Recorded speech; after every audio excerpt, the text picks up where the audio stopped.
Brothers and sisters, I was lucky enough to visit the Holy Land a few years ago. As my accommodation was organized in Bethlehem, I had to cross the border between the Palestinian territory and Israel at least twice a day. I must admit, each time when I had to do it, I felt uncomfortable. The presence of soldiers on the streets and at the checkpoints didn't indicate that I was visiting the city where the Prince of Peace was born.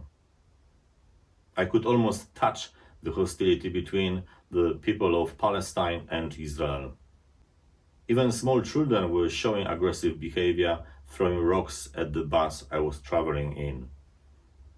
However, aggression towards strangers is nothing new in that part of the world.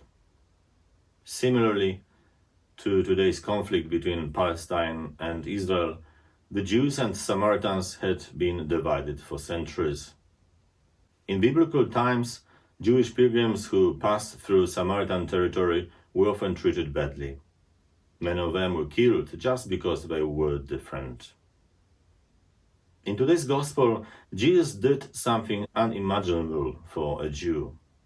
Not only did he decide to travel through the Samaritan land, but he also asked for hospitality in one of their villages. Sadly, the Lord's offer of friendship was rejected.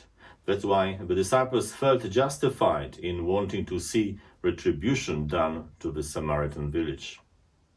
We read in the Gospel, the disciples, James and John, said, "Lord, do you want us to call down fire from heaven to burn them up?"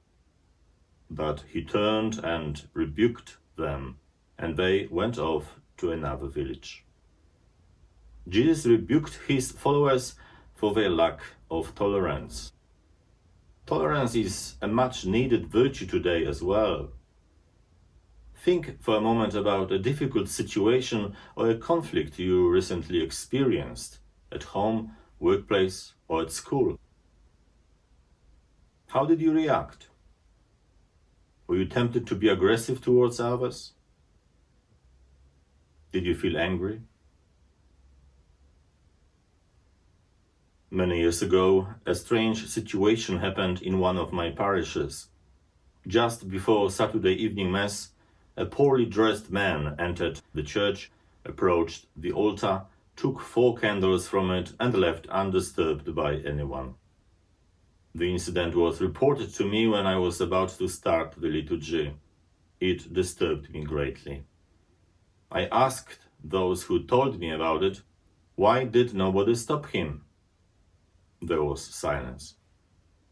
Then I realized that it could be one of many homeless people wandering around the church and in a nearby park who simply needed those candles to keep him warm during the cold winter nights.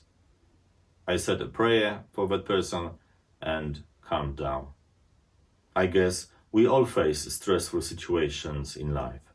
We all need to be able to stay composed, asking God for the peace of the Holy Spirit, no matter how difficult the situation might be. It is good to say a prayer for those who hurt us or even persecute us.